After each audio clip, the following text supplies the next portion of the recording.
Greetings and salutations, friends. I am Numythrandor, and we continue the lantern-lit ode to the silver moon. And Act 3, the realm of people, is finally available. After 2 days have passed, you don't yet know if Zhongli's actions have been successful. Yes, we have to wait and see whether he found the second of the deadly cells of Zibai. We managed to find Zijia, and even reclaimed the piece of Zibai's soul from her successfully. Though that did come at a considerable cost. Zijia essentially perished so that Zibai might live.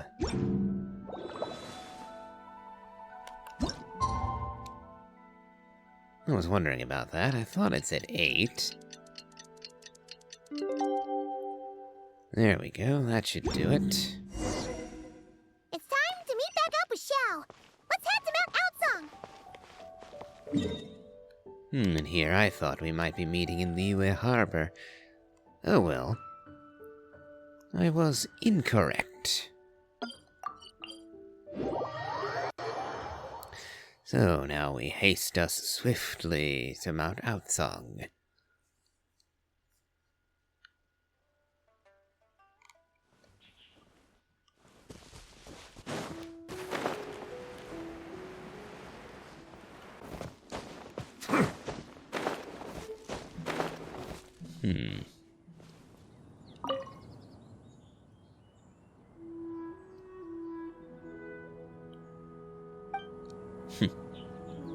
Thought it might have been a gravestone for a moment, but it would seem not.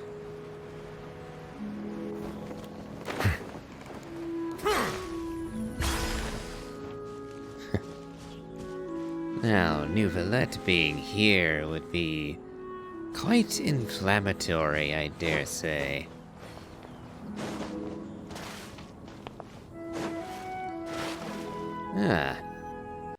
Looks like it's not just going to be Xiao that we're meeting. Xiao! Cloud Retainer! Mana Ping! We're here! Any news on Zhongli?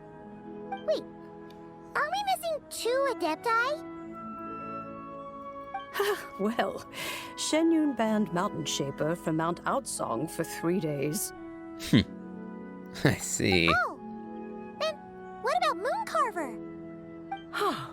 The scheme to plant mint in one's abode was one those 2 fools devised together?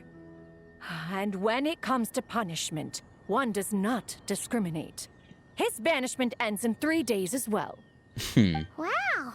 That's pretty harsh, Cloud Retainer. We are talking about the immortal Adepti. She could have banished them both for 3 millennia, and they could have expected to see the end of that term and eventually returned. Let's get down to business. We have news of Rex Lapis. One of his pillars. Isn't that... Yes, Rex Lapis's Geopillar. It descended from on high this morning. He must have sent it for a reason, but it does not respond to our touch. So, what does it mean? Is he in trouble? Not necessarily. It could be a message only a specific person is meant to receive. Traveler, you alone spoke to Rex Lapis before he left. Oh, so it must be for the Traveler. Give it a try. Very well.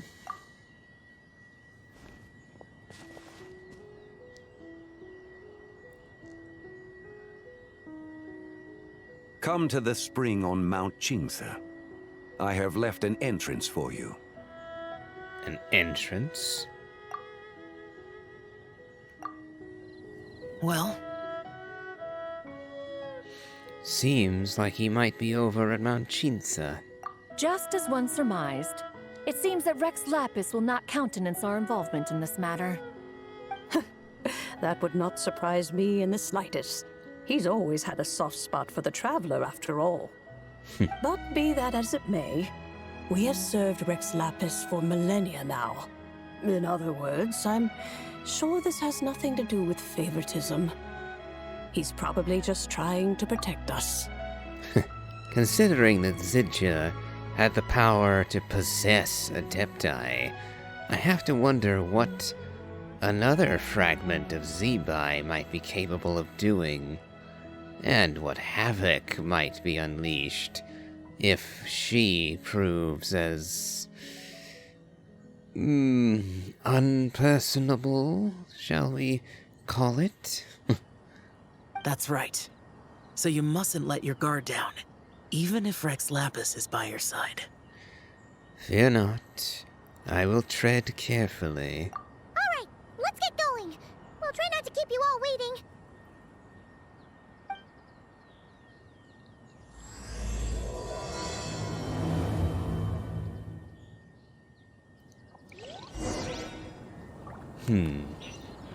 So, off to Mount Chinsa.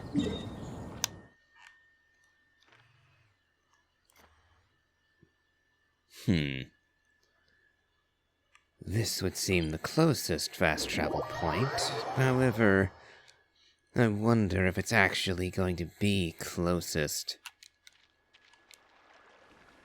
Ugh, I'd forgotten about that surprise boring. It's been a very long time since I've stepped foot in this specific region. And yes, it does seem that we'll have some mountain climbing to do. So let's try and find as speedy a route as we can. Better to run than to climb, after all.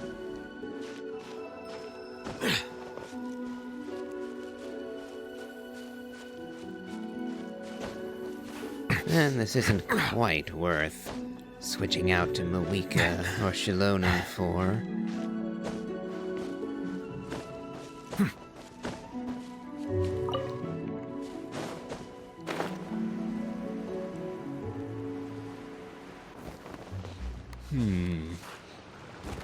Keep your eyes peeled. He should be around here somewhere. He said he would leave an entrance. Nope. Ah, my apologies. This heavy rain must be quite an inconvenience for you. Oh well, I think we found it.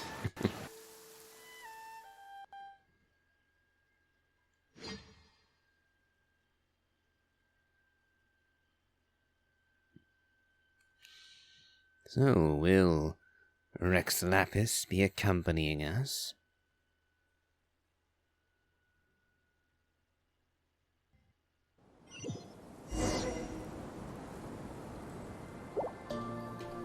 Oh. Not as yet, it would seem.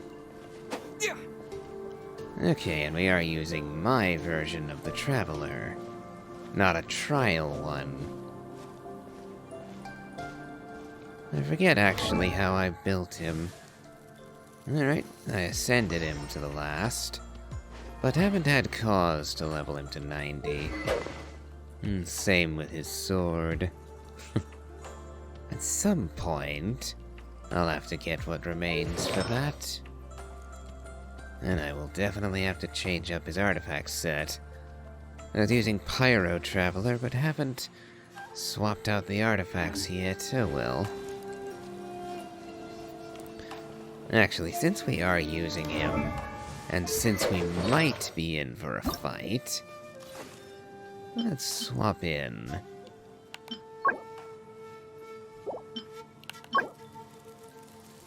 I do have some decent pieces. Considering Dendro Traveler, I'd probably prefer that sand to be energy recharge.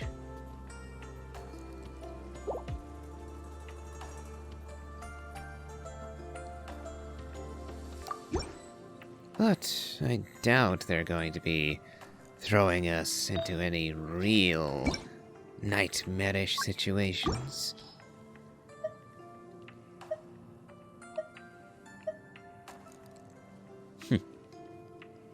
I know currently has an energy recharge sand on her.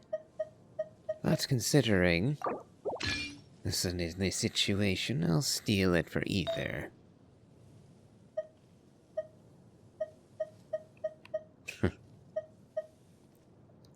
It would seem that I don't have any deepwood dendro pieces. Not for goblets. Quite sad, really.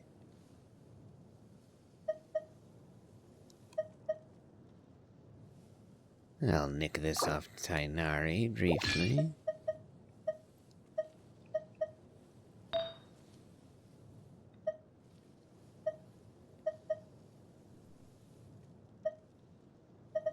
That'll do fine. Yeah, I'm basically just stealing everything from Tainari at the moment. Okay. Sort of dissension could be good, but kind of isn't for right now, so we'll swap out for Sapwood Blade. Okay. Now at least the Traveler should have a fighting chance.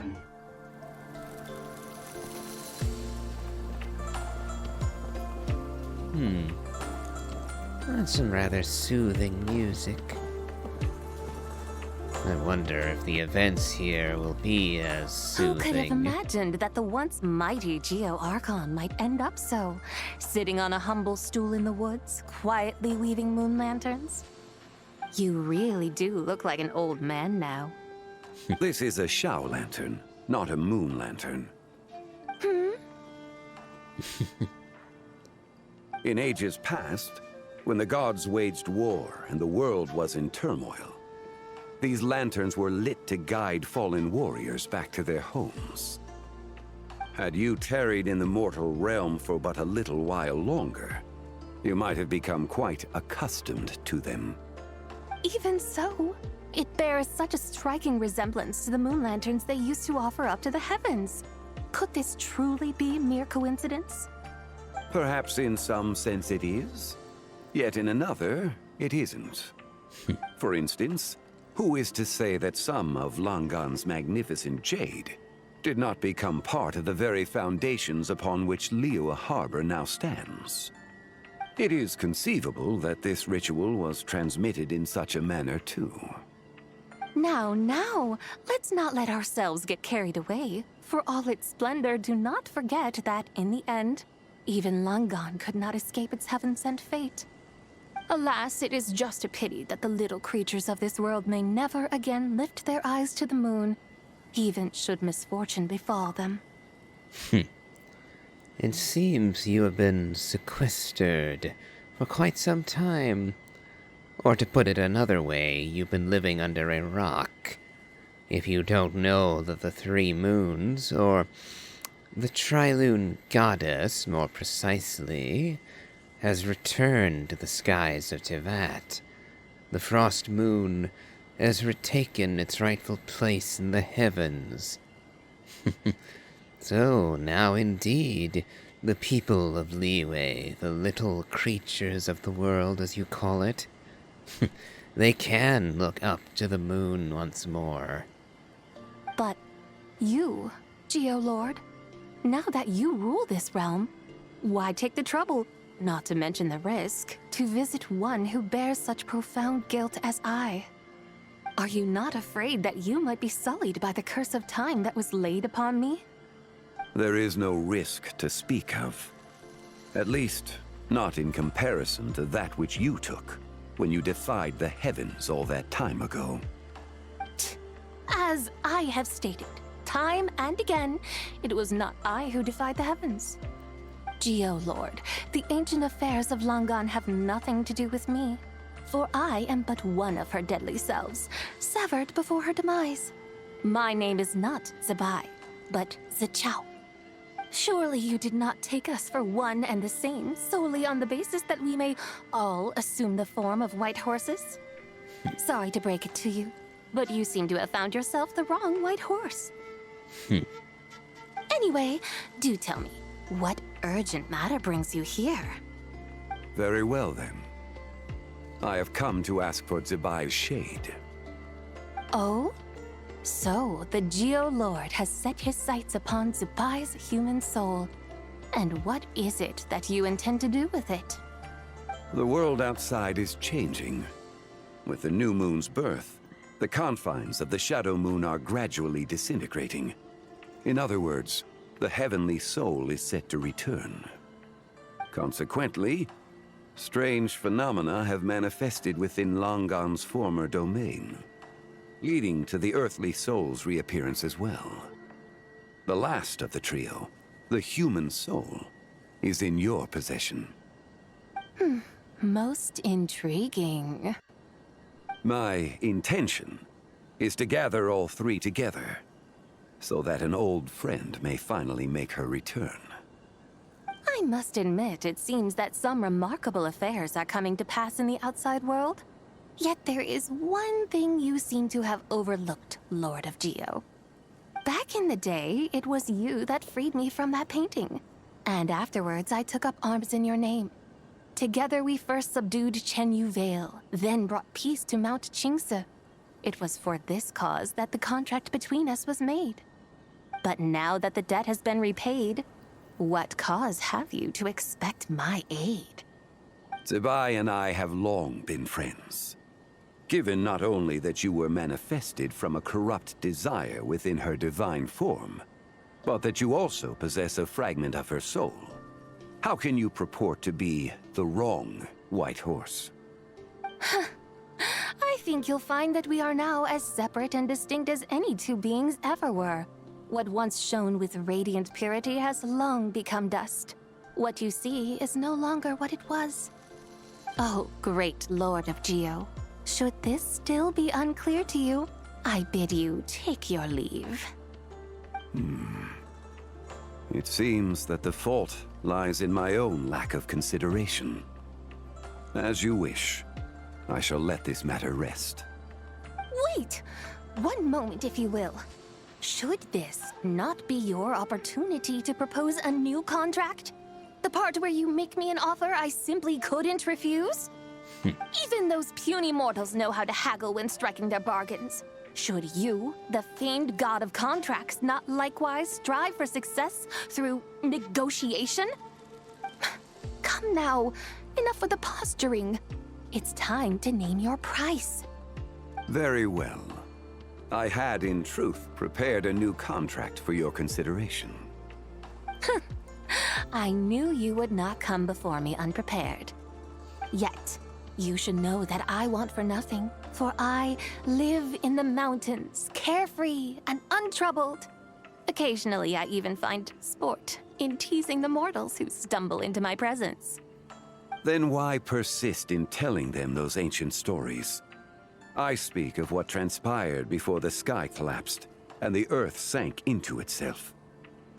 That is merely my way of passing the time. And what of it? Would any believe, much less remember, the ramblings of a mountain hermit? Those tales have long since spread throughout the mortal realm. Who?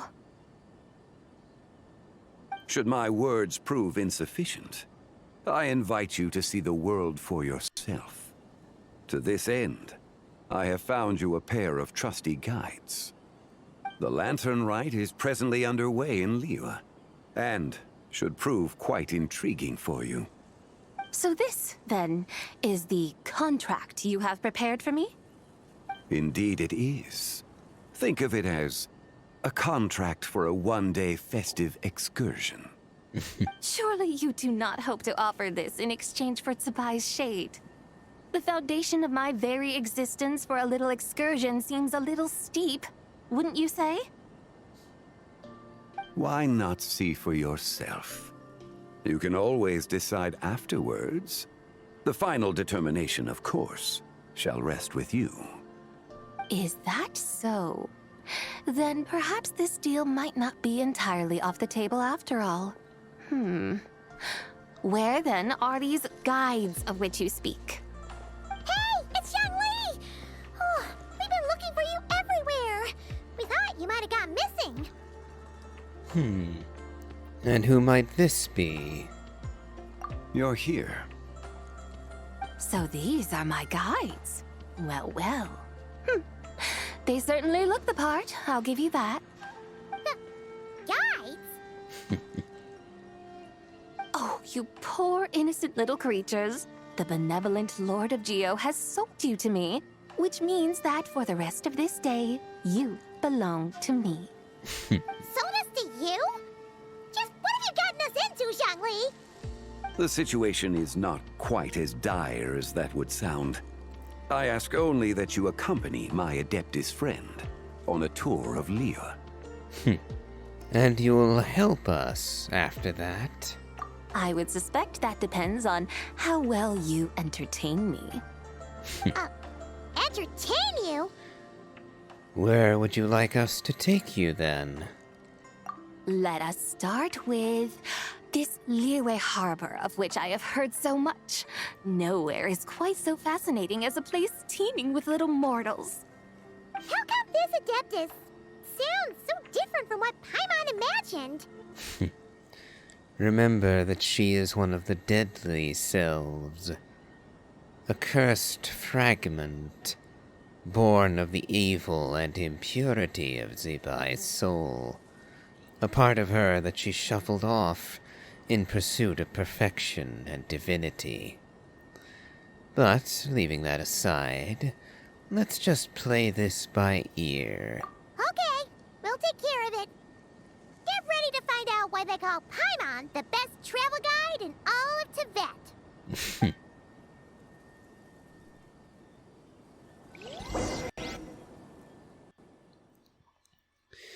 And so, off to Liyue Harbor we go. I do wonder how well this is going to go. Zidja was rather difficult. So, Zidja, we'll see how this pans out.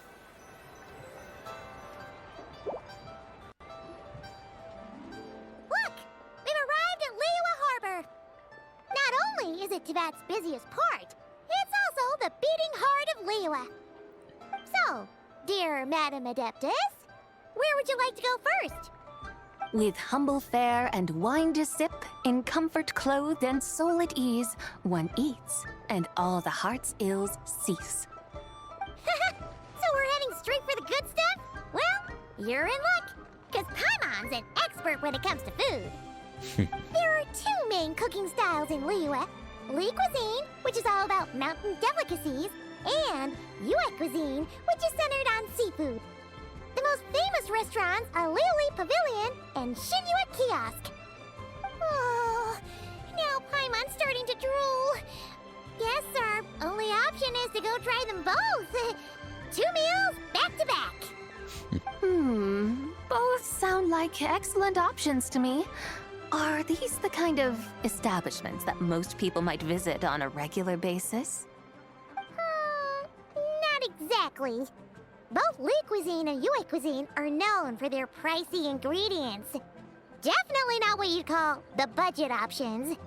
But don't you worry about that. Just think of it as Zhongli's little treat. Kinda putting Hu Tao in a tough spot here, Paimon. Besides, Madam Adeptus, if your concern is the price, perhaps instead we could go to Shanling's domain. Her restaurant should be more in our price range. Come on! Aren't you supposed to be pals with Hu Tao? I'm unsure we can afford to spend a little more of her mora at least. Just looking for an excuse to gorge yourself at someone else's expense, huh? Oh, and Shanling was a one-min restaurant, if I remember correctly. I do have a terrible way with names. Even English ones can sometimes slip me by, so I do apologize if the Chinese just goes right in one ear and out the other. Hey! All Paimon wants is to provide our Adeptus with the best possible experience here. Don't you want that too? Both certainly sound like worthy choices. Just now, though, I happened to see a porter pass this way. Where might individuals like him go to eat? A hungry porter, huh? Oh! Paimon knows just the place! One-min restaurant. So I did get the name right. Yep. Nothing fancy schmancy there. Just tasty dishes made with simple ingredients in a variety of different styles. Most importantly, it's great value for money, too. No wonder everyone loves it, huh? Oh, and the owner happens to be a good friend of ours, too. One mean restaurant. Yes, even the name itself feels lively and down to earth. All right, let's make it our first stop. Yippee! That's a great choice, too. Alrighty, let's head over there right away. Paimon can't wait to dig in. Wami Restaurant, here we come. It occurs to me that this will be the second white-haired woman that we've taken to eat at One-Min Restaurant. I sincerely hope that this one won't erase everyone's memory of the event. Skirk got a bit touchy during her visit, but we shall see. And hopefully Shanling is home. There she is. Excellent.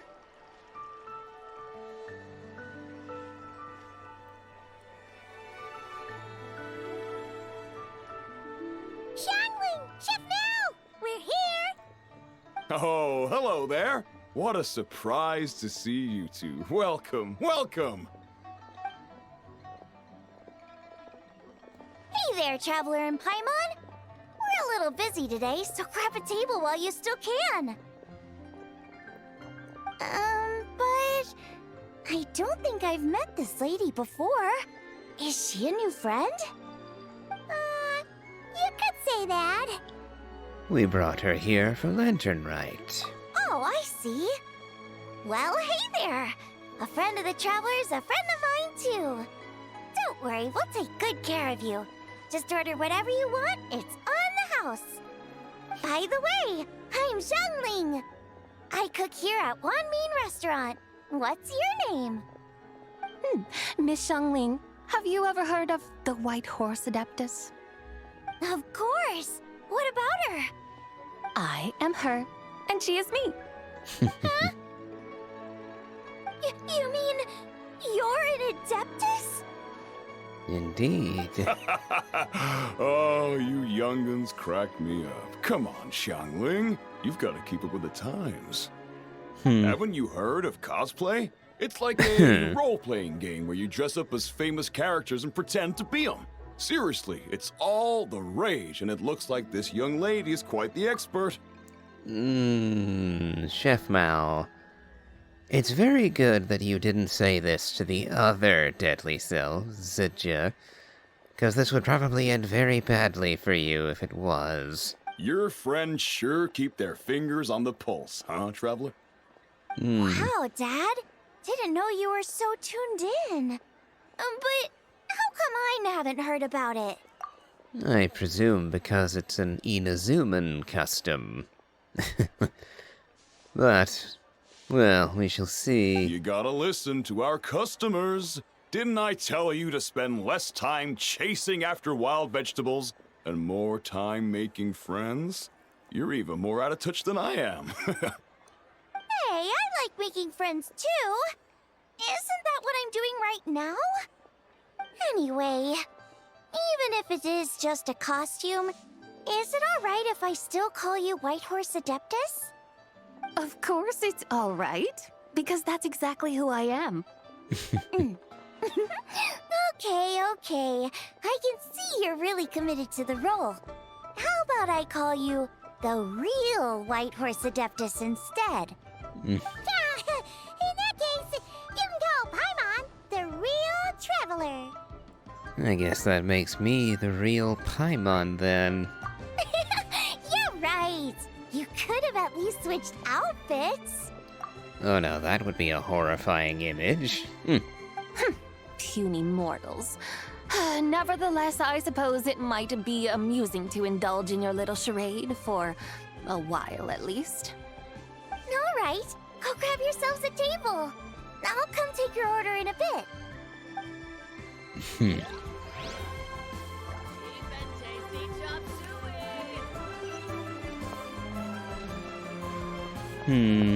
I do wonder about Chef Mao's sacrilege. Hello. May I ask if Miss Xiongling and Chef Mao are here? Oh, Yeah, they're just over there. Wait a sec. Aren't you? So, what would you like to... You're... Hello, Miss Xiongling. It's me, Lu Xiongxiong, the one who broke some stuff here at your restaurant a few days ago. I just wanted you to know how sorry I am. I honestly don't know what came over me. Please forgive me. Oh, it's you. You really gave me a fright that day, young lady. You didn't actually get food poisoning from our blackback perch stew, right? Come on, Dad. She's come to say sorry. It's all right, Miss Lu. You must have been feeling a bit off that day. You're looking so much better now, though. Why don't you grab a table, too? This one's on the house. No, I couldn't possibly. Hey, it's totally okay. We all feel under the weather sometimes, especially when we're away from home. Go on, find yourself a... yikes. Looks like all the tables are taken. And I notice we have some Fatui guests as well. But are we not going to ever tell anybody that this poor woman was possessed? Wanna come sit with us? We've got an extra seat over here. Must be fate, huh? Thanks, guys. So what would you like to eat today? Feel free to order anything you like. I should very much like to sample your renowned poisonous blackback perch stew. It wasn't poisoned. That was all on me. So that's one portion of blackback perch stew. How about you guys? Paimon wants... Since it's on the house, why don't you choose for us? Sure thing. Looks like Paimon's having trouble making up her mind. Anyway, I guarantee you'll love it. Let me think. Well, since the blackback perch stew is on the spicier side, I guess it makes sense to balance it out with a serving of stir-fried shrimp. And since it's Lantern Rite season, you better try out the triple-layered consommé and come and get it too. Those are our seasonal specialties. As for the carbs, since we've got a full table, how about some right at home? Along with our special chili mince cornbread buns. Trust me, you won't be disappointed. Then for dessert, I'll whip you up some Lucky Snow Delight. I just came up with it a few days ago, and I can't wait for you to try it. Wow! Sounds like quite the feast. Looks like Paimon's in luck today. Am I the only one who thinks that's way too much? Not at all. Don't worry, I know what I'm doing. And to top it all off, our star dish, Adeptus Temptation. You should know that we don't often serve this here at Wanmin Restaurant. But since this is my first time cooking for the White Horse Adeptus, I'm pulling out all the stops. Okie dokie, just sit back and relax. I'll have your dishes out in no time. Hold on. Did I just hear Miss Xiangling mention the White Horse Adeptus? You did indeed. And you're looking right at her. That's a joke, by the way. She's cosplaying. Why are we trying to hide her identity? Oh, I see. Phew, almost believed you there for a moment. Tell me, little one, what business might you have with the White Horse Adeptus? It's a long story. Basically, a while back, I took part in an archaeological dig over at the chasm. While we were there, we discovered a number of relics. Our findings show that they date back to the era of Long Gone, an ancient nation whose people are said to have been the ancestors of some of the modern-day inhabitants of Chenyu Vale. And why might such matters concern the White Horse Adeptus? Because some of those relics not only seem to contain textual references to her, but even depictions of what she looked like. There have long been legends claiming that the White Horse Adeptus was a deity of that era, but there are plenty of other theories out there too. If I could just locate some more detailed records, I'm sure we'd be able to find out so much more. So you're into history? Well, to tell you the truth, I actually joined the archaeological team by sheer accident. But once I'd started down this path, I knew that I wanted to make something of myself. Recently, though, things seem to have taken a turn for the worse. Still can't believe I caused such a mess and even ended up hurting someone. Oh, so you're considering becoming a martial artist now instead? No, I mean, they weren't seriously hurt. It was just a few scratches, and they let it go after my mother compensated them. You know, that really wasn't your fault. Either way, my career's pretty much over. And even though both the victim and the Ministry of Civil Affairs say they won't be pursuing the matter any further, my father says he's going to punish me according to our family rules. Family rules? Yeah, he's decided to ground me. I'll have to return to Chaoying Village after Lantern Rite, and goodness knows when I'll be allowed to leave again. Wow, that's harsh. Sounds like the kind of thing only rich, super traditional parents would do. We're not exactly rich, though. All we own are a few tea fields in Chaoying Village and a guest house in Liyue Harbor. A guest house? It isn't Baiju Guest House by any chance? So Boss Lou must be your... Yep, he's my grandfather. So, you've heard of the guest house before? Small world, huh? Come to think of it, didn't Boss Lou mention something about hoping that the White Horse Adeptus would show up and let her divine power be known? Well, she showed up all right. Sure, but Paimon's guessing this wasn't exactly what he had in mind. Shh. Keep it down. Since we're apparently never going to tell this poor woman that she was possessed and therefore guiltless in all this. Little one, it sounds to me that your family is rather well off after all.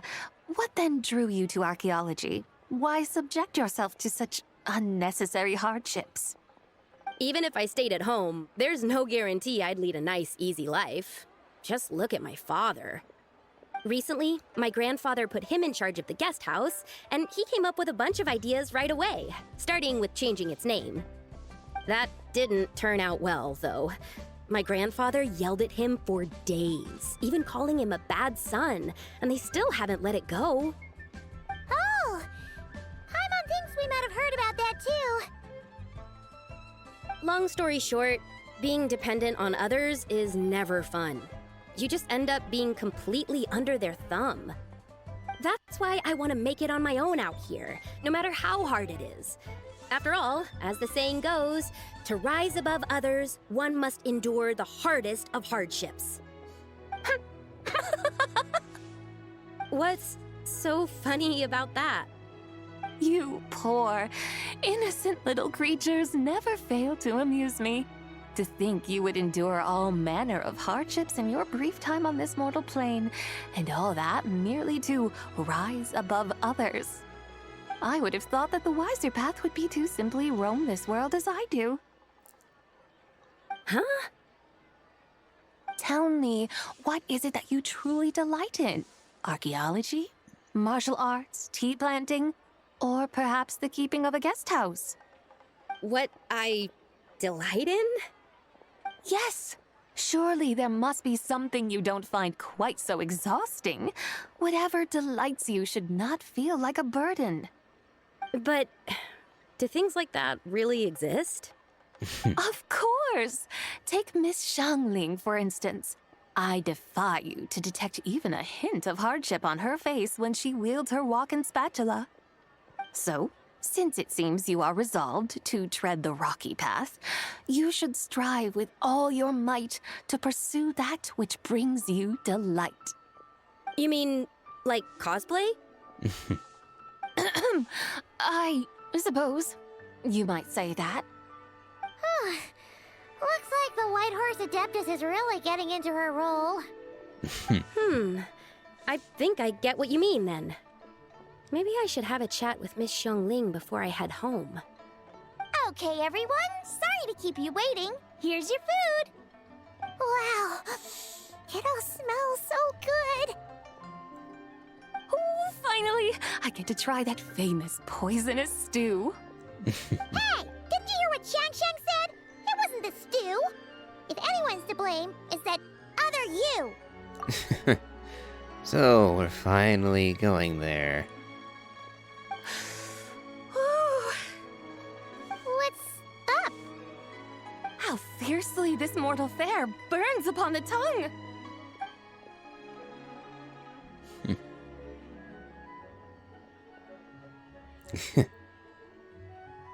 I guess no one noticed what Paimon said.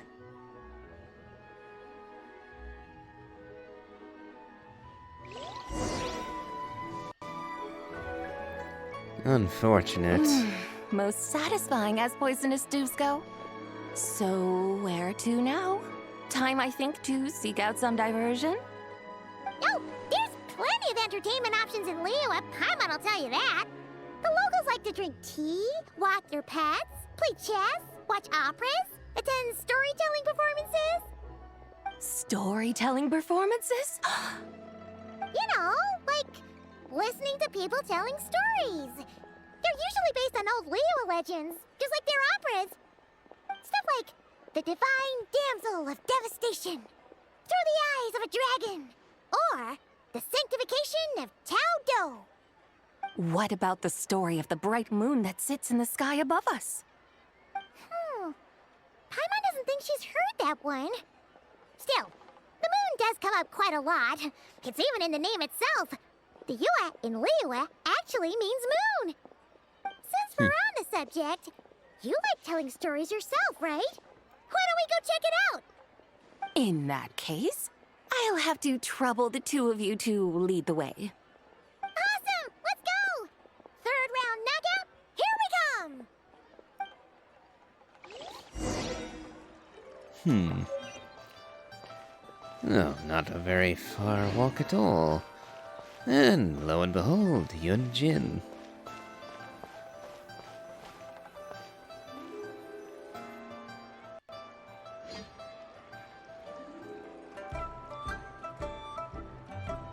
What a tongue twister!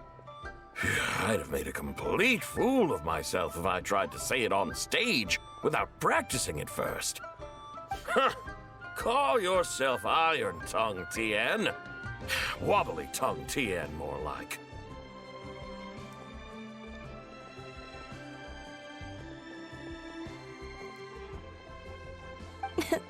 I used to have that problem a lot. But if you just take your time to grasp the meaning and commit it to memory, you'll be able to say it smoothly in no time. You're right, Miss Yoon. I'll give it another try. Hey, Yunjin! Fancy seeing you here! What are you two talking about? Ah, Traveler and Paimon, we meet again. And who, may I ask, is this? You may call me the White Horse Adeptus. The White Horse Adeptus? She's not really an Adeptus. I see, so we're just going to keep lying to everyone every single time she introduces herself. I don't really care for this. She's just cosplaying as one. Yeah, that's it. I see. Well, it certainly looks like a lot of fun. Oh, funny you mention it. This type of thing is actually something I'm quite familiar with. Once, to perform Through the Eyes of a Dragon, I decided to imagine that I was Rex Lapis himself. It was the only way to truly inhabit his mindset and understand his resolve to quell those demons. Sounds like you just wanted an excuse to feel all big and powerful. Hey, that's... You just don't understand how inspiration works. You're one to talk. Paimon's traveled all over with the Traveler, and she's seen things that would make your jaw drop. All right, then. Since you claim to be so knowledgeable, why don't you prove it by reciting an ancient poem? An ancient poem? Which one? Ha! See? You mean to tell me you've never even heard of the ancient poem called An Ancient Poem? What kind of a title is that? Quit teasing, Paimon. We only just found out about that ourselves. He's talking about the writing on those ancient relics. When we first saw it, we couldn't figure out what it all meant. So in the meantime, we decided to just refer to it as an ancient poem. However, thanks to the painstaking work of the scholars who were tasked with decoding it, it seems like that's exactly what it was. Or rather, an ode offered in veneration of the moon and the White Horse Adeptus. Oh yeah! Didn't Kuching mention that before? It's got something to do with Longon, right? That is correct. The Ministry of Civil Affairs has issued a notice stating that, although it is true that the moon may disappear tonight, we should be in no danger. In other words, there's nothing to fear. But if you're worried, we can always take a leaf from the Book of the Ancients. By reciting this poem, I mean, and calling for the White Horse Adeptus' aid. If we do that, I'm certain she'll protect our moon and keep us safe. Oh, seriously? Paimon has to get a look at this. An ancient poem. Under moon eternal in radiant night, a maiden grants silk soft and light. Under moon iridescent in night divine, a maiden grants fiber for cloth so fine. Under moon of frost in night so great, a maiden grants tools to divine our fate. The fields are plowed, the seeds are sown, and from the earth life is grown. The seedlings stretch, the crops do rise, and all unfolds before our eyes.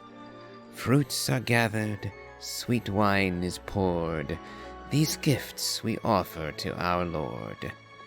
Pure as heaven, so fair and bright, she shines as light in this dark night, and with her does this wish take flight. Under moon eternal in radiant night, a maiden grants silk, soft and light? What in Tibet's that supposed to mean? Under moon iridescent in night divine, blah blah blah, something cloth so fine. Something about fields being plowed, something else about seeds being sown from the earth. Seriously? What is this? The fields are plowed, the seeds are sown, and from the earth, life is grown. Whoa! You did that without even looking! Bravo! Bravo! We have an expert in our midst. Looks like this young lady really does know her role inside out. If I didn't know any better, I'd have taken her for the real deal. That's because I am the real deal. That's the spirit. This is exactly the kind of mindset I was talking about. Behold, mortals, I am none other than the indomitable Rex Lapis himself. Kneel before my godly splendor. Believe me, young lady, I know exactly why you do it. Back in the day, I was just like you. I must say you are rather amusing as mortals go. Miss White Horse Adeptus, it is a great pleasure to make your acquaintance today. I have some questions regarding the poem, and I was wondering, perhaps, if you might be able to shed some light on it? You want me to explain the full meaning of its verses? Your guidance would be much appreciated. Fascinating. Tell me, do all the people of Liyue still express such reverence for the ancient ways? Well, it's true that we hold a deep fondness for our history, but it is hardly our only pursuit. One of my good friends, for instance, is even more devoted to the modern Fontanian art of rock and roll. Exactly! And don't forget, great practitioners of the role-playing arts walk among us too. People like me and you, young lady. Yes.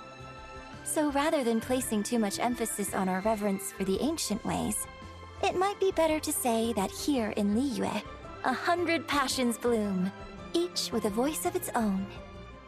I see. Then, I suppose it wouldn't do any harm for me to enlighten you. In truth, it is but a simple poem of blessings. Its meaning is this. As the eternal moon rises in the night sky, a maiden adorned with lustrous jade descends upon the earth. She blesses the kudzu vines and mulberry leaves, so that they may be used to make coarse cloth that is nevertheless soft, light, and comfortable to wear. As the iridescent moon rises in the night sky, a maiden adorned with lustrous jade descends upon the earth. She blesses the kudzu vines and hemp, so that they may be used to make fine, luxurious cloth. As the frost moon rises in the night sky, a maiden adorned with lustrous jade descends upon the earth. She blesses the mugwort and artemisia, so that they may be perfect for divination. So she really did come down from the moon? She shows the people how to use the plow and spade to purge the land of weeds, till the soil, and heap up the earth to make it fertile. Then with the hoe, she teaches them to sow their grain, bestowing the promise of life upon every seed. She blesses the millet and the beans, ensuring that their stalks and vines stretch forth without end. She graces the wheat and the rice, so that their heavy heads are filled with plump, glistening grain. Sounds like she's a real pro at all this farming stuff. The fruits of the field are harvested and brewed into sacred wine for honored guests. This we reverently present to the divine maiden, with every ceremonial step flawlessly observed, so that she may witness the depth of our piety and respect. Oh, divine maiden, how can your graceful presence in the sky not seem like that of a fairy descending from the heavens? Oh, divine maiden, how does your pure and radiant form not resemble the guardian spirit of our land? I send my heart's desire, ascending to the heavens, beseeching you to grant us good fortune and blessings in the coming year. Huh? So, that's what it's supposed to mean? I find myself speechless, moved beyond the power of words to convey. Oh, young lady, you have shown me the heights to which a true role player might aspire. A truly remarkable performance. I did not anticipate that anyone could unravel this poem with such depth and clarity, and so soon after the Ministry of Civil Affairs noticed, too. I'd even begun to consider myself somewhat versed in the matter, but as they say, there's always someone more knowledgeable out there. Allow me to extend my thanks to you, Miss Whitehorse Adeptus. You are far too humble, young one. I must confess, it is I who have been surprised. Not only by you, but also by this Liyue harbor of the present day. Ah, so you're not from Liyue. And what, may I ask, has surprised you about it? Oh, it's nothing really. Just some old memories scattered here and there. Very well, my guides. I suppose it is time we set forth on the next part of our excursion. I'd like to go see that wharf now. What say the two of you? No problem. We'll take you wherever you want. Oh, leaving so soon? Before you go, allow me to introduce myself. I am Yunjin, director of the Yunhan Opera Troupe. May I ask your name in return? My own name is scarcely worth mentioning, but since you asked, perhaps I'll tell you the title of that poem instead. Huh? So, it isn't actually called an ancient poem? Of course not. Its real title is Odes of Long Zabai. Odes of Long Zabai. All right then, until we meet again. Well. Yunjin may very well meet Zabai, but Zicha, on the other hand, she will probably never see again, if things are to end the way they did with Zicha. A somewhat grim matter, I think.